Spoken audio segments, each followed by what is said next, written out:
પંચમહાલના નવા ગુંદી તાલુકાની દરખાસ્ત મુદ્દે બે ધારાસભ્યો સામસામે આવી ગયા। ધારાસભ્ય નિમિષા સુથાર અને ફતેહસિંહ ચૌહાણ સામસામે આવ્યા। ધારાસભ્ય નિમિષા સુથારે લેખિતમાં સરકારને રજૂઆત કરી।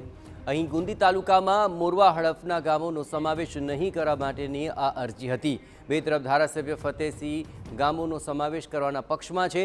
નવો તાલુકો બનતા 40થી વધુ ગામોને લાભ થશે તેવો દાવો ફતેહસિંહ ચૌહાણે કર્યો।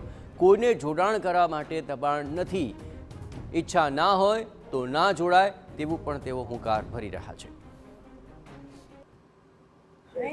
બધું વિષય અમારો જે હતો વિસ્તારનો મેં રજૂઆત કરી છે પ્રમુખ સાહેબોને, અમારા મત ક્ષેત્રના બધા એ વિષય મારે કોઈ અત્યારે વાતચીત કરવી નથી। મારા મત ક્ષેત્રનો જે પણ પ્રશ્ન હોય એ પ્રશ્ન માટે કલેક્ટર સાહેબને મળવા આવ્યા હતા અને એનું નિરાકરણ થાય એની માટેની રજૂઆત હતી। ગુંદી નવીન તાલુકો બનાવવાનો, કોઈની ઈચ્છા જોડાય, કોઈની ઈચ્છા નહીં હોય તો ના જોડાય।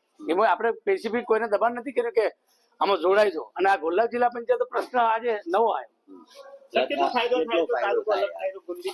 વાયા દામાવજી તો 30 કિલોમીટર ઉપર અમારું અંતર થાય અને ગુંદી નવો તાલુકો આપણે 10 કિલોમીટરમાં 40 ગામ ભેગા મળે, સારો વિકાસ મળે।